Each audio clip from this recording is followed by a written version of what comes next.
Hello नमस्कार. मी संध्या मनगटे आणि माझ्या अजून एका नवीन व्लॉगमध्ये माझ्या सर्व गोडताईंचं मैत्रिणींचं अगदी मनापासून स्वागत आहे. तर दिवाळीची साफसफाई आपली चालूच आहे. मी त्या दिवशी फक्त पोटमाळावरचे डबे काढून आणि माळा वगैरे स्वच्छ केल्या, झटाकल्या, फॅन पुसले आणि त्याच्यानंतर डबे खाली घासायला घेतले होते. तर पाऊस चालू झाला होता. पाऊस चालू झाल्याच्या नंतर मी कामं सगळे स्टॉप केले आणि त्याच्यानंतर खालचीच जे घरातलं झाडून वगैरे घेतलं, फरशी पुसली आणि बाकीचे डबे एका साईडला ठेवून दिले होते. तर आता कितीक दिवस तसे ठेवणार, त्याच्यामुळं पावसाची वाट पाहून नंतर मी दुसऱ्या दिवशी माळावरचे डबे घासले, स्वच्छ केले, वाळवले आणि ठेवून दिले होते. त्याच्यानंतर मी तिसऱ्या दिवशी बाकीचं जे रॅक वगैरे होतं ते काढलेलं आहे. त्याच्यानंतर छानपैकी असं ऊनसुद्धा पडलेलं होतं, म्हणून मी डबे रिकामे केले आणि जे कुरडया, पापड, डाळी वगैरे सर्व काही उन्हात वाळू घातलं. उन्हात जर का डाळीला कुरडायला ऊन दिलं तर बरं असतं, नाही तर मग आता कधी पण आपण उन्हाळ्यात किंवा दिवाळीत ह्या दिवाळीच्या सणानिमित्तच आपण वाळू घालत असतो डाळी कुरडया वगैरे, आणि उन्हाळ्यात तर आपले डबे रिकामे होतातच. कुरडया पापड हे सर्व आपण नवीन तयार करत असतो आणि दिवाळीच्या वेळेससुद्धा वाळू घालत असतो. म्हणून मी थोडंसं थांबले होते, किंवा आपलं पाऊस चालू आहे तर कशाला खालचे डबे वगैरे काढायचे. परंतु त्याच्यानंतर मी रॅकवरचे सुद्धा डबे काढले. छानपैकी माझे इथं स्वच्छ घासून झालेले आहे, वाळून झालेले आहे. डाळी कुरडया पापड सगळे व्यवस्थित वाळले पण आणि व्यवस्थित भरून पण ठेवले. त्याच्यानंतर इथं एका साईडला फ्रीज घेऊन फ्रीजवर चढून त्याच्यानंतर मी माळावरचे जे डब्बे पातेले आणि टोपले वगैरे होते ते एकात एक घालून व्यवस्थित ठेवलेले आहे. त्याला पण पेपर वगैरे लावला, माळावर पण पेपर टाकले. माळावर पेपर मी दरवर्षीच टाकते, उन्हाळ्यात पण पेपर बदलते आणि दिवाळीच्या वेळेस पण बदलते, कारण खूप धूळ येते आमच्याकडं. मग ते पेपर पण धुळीना वगैरे सगळे खराब होऊन जातात, त्यामुळे 6 महिन्याला पेपर बदलणं आवश्यकच आहे. तर अशाच प्रकारे मी इथं सगळं स्वच्छ वगैरे करून घेतलेलं आहे. माझे डबे पण झाले. डब्यातलं जे डाळी वगैरे आहे त्या पण छान प्रकारे अशा वाळलेल्या आहे, त्यामुळेच मी साफसफाईला थोडंसं थांबले होते. तसं तर मला डबे वगैरे काही घासायचेच नव्हते, कारण मी जे रॅकमधले डबे आहे, बरण्या आहे, त्या लग्नाच्या वेळेला पूर्णपणे सगळ्या घासलेल्या होत्या. पण परत म्हटलं धूळ वगैरे झालेलीच आहे, लग्नाला पण आता 3 महिने झाले, धूळ तर खूपच येते. म्हटलं दिवाळीचा सण आहे तर आवरूनच घेऊ, म्हणून मी म्हटलं चला पाऊस जर उघडला तर आपण डबे घासू, पाऊस जर चालूच राहिला तर मग काही घासायची नाही, फक्त कपडा वगैरे मारून घेऊ, फक्त पुसून घेऊ.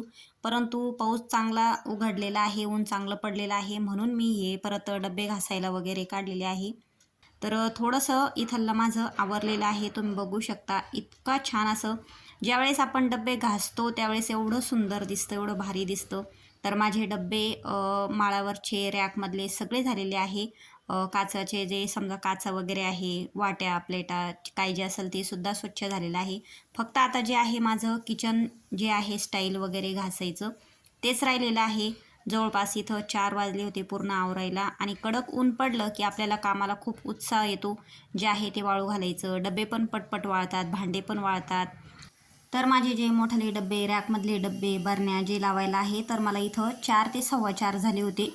त्याच्यानंतर मी म्हटलं आता किचनच जे स्टाईल वगैरे आहे तेच लावायचं, म्हणजे घासायचं राहिलेलं आहे, आणि त्याच्यावरच्या ज्या बरण्या आहे त्याच लावायच्या राहिलेल्या आहे. बरण्या तर घासून ठेवलेल्या आहे, त्या पण बाहेर वाळलेल्या आहे, आणि मला इथं जवळपास 4:30 वाजले होते नंतर मी सगळं व्यवस्थित ठेवायला. म्हणून म्हटलं अजून आता स्वयंपाकाला तर वेळ आहे. जो वेळ आहे आपला 6-7ला आपण स्वयंपाकाला लागतो. 7-7:30ला तर मी स्वयंपाकाला लागते, आणि म्हणून म्हटलं तोपर्यंत स्टाईल वगैरे घासून घ्यावं, म्हणजे आजचं काम पूर्ण किचन फायनलच होऊन जाईल. तर तुम्ही बघू शकता ही जी स्टाईल आहे, तर मी हे लग्नाच्या ज्या सुवासनी जेव घालायच्या होत्या त्यावेळेस मी हे वरतून पूर्ण स्टाईल घासलं होतं. परंतु 3 महिन्यात परत आता जे आपण भाजीला फोडणी वगैरे देतो, धूळ वगैरे साचते त्याची आणि तेलकट वगैरे पण उडतं, तर खूप असं पिवळं वगैरे झालेलं होतं. म्हणून मी परत एकदा स्टाईल घासून काढणार आहे, आणि वेळ पण होता म्हणून म्हटलं चला आता समर्थ पण थोडासा लवकर आला होता, आणि मला थोडंसं हाताखाली पण त्यांना पाणी वगैरे दिलेलं आहे, म्हणून मी स्टाईल वगैरे घासून घेतलेलं आहे. आणि जे किचनचा आपला जो समोरचा एरिया आहे, म्हणजे मी खिडकी काचा वगैरे बसवलेल्या आहे, त्या खिडकीमध्ये खूप अशी धूळ पण झाली होती आणि खूप असं जाळं वगैरे झालं होतं, म्हणून ते पण स्वच्छ करून घेतलं. खूप छान अशी जी काच आहे ती स्वच्छ घासली, स्टाईल पण घासलं, आणि त्याच्यानंतर नळं वगैरे एकदम स्वच्छ केलेलं आहे. माझं किचन आज फायनल झालेलं आहे आवरणं. तर तुम्ही बघू शकता एकदम स्वच्छ असं झालेलं आहे. एकदम पिवळे डाग वगैरे होते ते पण पूर्ण निघालेले आहे. आता बिलकुल काहीच राहिलेलं नाही आहे आणि खिडकी आणि जी काच आहे ती पण खूप स्वच्छ झालेली आहे. ज्यावेळेस स्वच्छ आवरली की त्यावेळेस असं खूप फ्रेश वाटतं आणि भारी वाटतं बघा. तर ह्या जी खिडकी असती ना त्याच्यात एवढी धूळ झाली होती, तर खूप स्वच्छ झालेलं आहे ते. त्याच्यानंतर मी इथं स्वयंपाकाला लागले होते. एका साईडला मी वांगे भाजायला टाकले. भरिताचे यांनी वांगे आणले होते आणि येताना त्यांनी भाजीपाला आणला थोडासा आणि हा जो तवा आहे मातीचा तो पण आणला होता. तर तवा बघा आता आणलेला आहे. याच्यावर मी काय करते, कसा आहे तो वापरायला वगैरे, आपल्याला चालतो की नाही, गॅसवर चालतो की नाही व्यवस्थित तो बघते मी. तर म्हटलं चला काहीतरी नवीन वस्तू आणली त्यांनी, तर आपण ही पण वापरायला हरकत नाही. त्यांनी एवढ्या मोठ्यापणाने आणली. त्याच्यानंतर माझा इथं स्वयंपाक वगैरे झाला. तर आता मी जेवायला घेतो. तुम्हीसुद्धा या जेवायला. तुमचासुद्धा स्वयंपाक झाला असेल. तर अशाच प्रकारे आम्ही आता जेवणं वगैरे करून घेतो.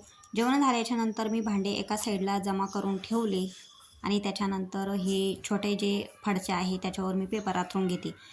ज्यावेळेस मी स्वयंपाक करते तर खिडकीमधून खूप सारी धूळ वगैरे ठसका तर बाहेर जातो, परंतु तेलकट चिकट जे असतं ना तर त्या फडशीवर बसतं आणि लाईटाचे किडे वगैरे पण बसतात. मग त्या फडशा खूप त्रासदायक होतात घासायला वगैरे.